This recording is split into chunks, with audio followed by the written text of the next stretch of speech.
আমি করি, আমি তাকে দিয়ে করাই, আমি খাই, আমি খাওয়াই, আমি হাসি, আমি তাকে হাসাই। এসব শব্দকে আপনারা ইংরেজিতে কীভাবে বলবেন? 30 দিনে স্পোকেন ইংলিশ শিখুন, আজকে তার পার্ট 24। আর আজকে আমি আলোচনা করব পজিটিভ ভার্ব নিয়ে। পজিটিভ ভার্ব আসলে কি? সহজভাবে বলতে গেলে যখন কোনো কাজ নিজে না করে অন্যকে দিয়ে করানো হয় তখন সে বাক্যে যে ক্রিয়া ব্যবহৃত হয় তাকে পজিটিভ ভার্ব বলে।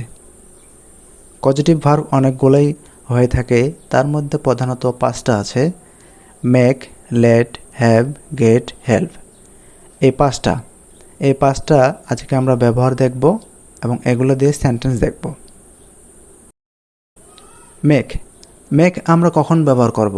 এটি সাধারণত কাউকে কোনো কাজ করতে বাধ্য করা বা জোর করা এমন বোঝালে মেক ব্যবহৃত হয়। আমি হাসি, আই লাভ, এখানে কিন্তু পজিটিভ ভার্ব ব্যবহৃত হয় নাই। যদি বলি আমি আমার বন্ধুদের হাসাই, তাহলে কি হবে? আই মেক মাই ফ্রেন্ডস লাভ। এখানে মেক আমরা পজিটিভ ভার্ব ব্যবহার করেছি। সে আমাকে হাসালো, হি মেড মি লাভ। এখানে মেকের পরিবর্তে কিন্তু মেড ব্যবহার করেছে, কারণ সেন্টেন্সটা আমাদের পাস্ট টেন্স, তাই মেকের পাস্ট হলো মেড। আমি বই পড়ি, আই রিড বুকস। আর আমি ছাত্রদেরকে দিয়ে বই পড়াই, তাহলে হবে I make my student read books.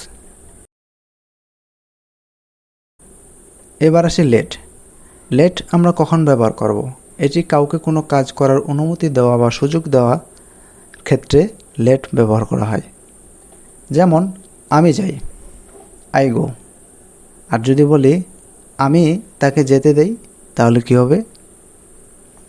I let him গো।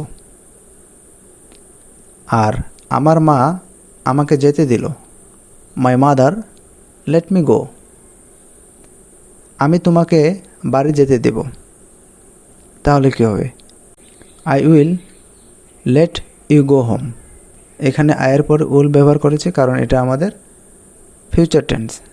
এবার আসে হ্যাভ আমরা কখন ব্যবহার করব? এটি কাউকে কোনো দায়িত্ব দেওয়া বোঝালে আমরা হ্যাভের ব্যবহার করব। যেমন আমি আমার গাড়ি মেরামত করি, আই রিপেয়ার মাই কার। এবার যদি বলি আমি আমার গাড়ি মেরামত করালাম, মানে কাউকে দিয়ে করালাম বোঝাচ্ছে, তাহলে হবে I had my car repaired. এখানে হ্যাভের পাস্ট পার্টিসিপল ফ্রম হ্যাড বা পাস্ট ফ্রম হ্যাড।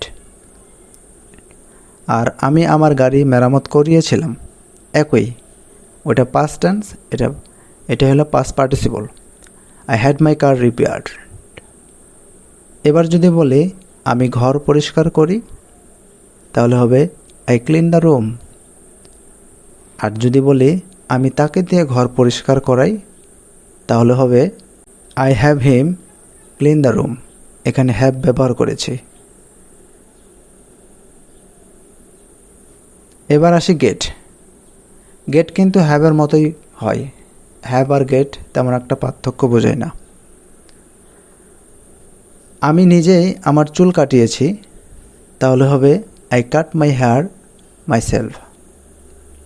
আর এবার যদি বলি আমি সেলুনে গিয়ে আমার চুল কাটিয়েছি, তাহলে হবে I got my hair cut at the salon. এখানে গেটের পাস্ট ফর্ম হলো গট। আমি কাজটি করি, আই ডু দ্য ওয়ার্ক। আর আমি তাকে দিয়ে কাজটি করালাম, তাহলে হবে I got him do the work. এবার আসি হেল্প। এটি কাউকে কোনো কাজ করতে সাহায্য করা বোঝাতে ব্যবহৃত হয় হেল্প। তাহলে আমি সমস্যাটা সমাধান করি, আই সলভ দ্য প্রবলেম। আর এবার যদি বলি সে আমাকে সমস্যাটা সমাধান করতে সাহায্য করেছিল, তাহলে হবে he helped me to solve the problem. এখানে পাস্ট সেন্টেন্স, তাই আমরা হেল্পের পাস্ট ফর্ম বসিয়েছি হেল্পড। আর সে আমাকে বাক্সগুলো বহন করতে সাহায্য করলো, he helped me carry the box. এবার আসি ফিড মানে কি? খাওয়ানো। এটি সচরাচর শিশুদের খাওয়ানো বোঝায়। আমি খাই, তাহলে হবে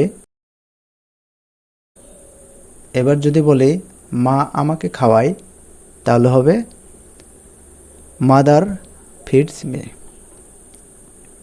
তো এরকম করে পজিটিভ ভার্বগুলা ব্যবহার করা হয়। তো এই ছিল ভিডিওটি ভালো লাগলে অবশ্যই একটা লাইক করবেন, কমেন্ট করবেন এবং সাবস্ক্রাইব করতে ভুলবেন না। ধন্যবাদ সবাইকে।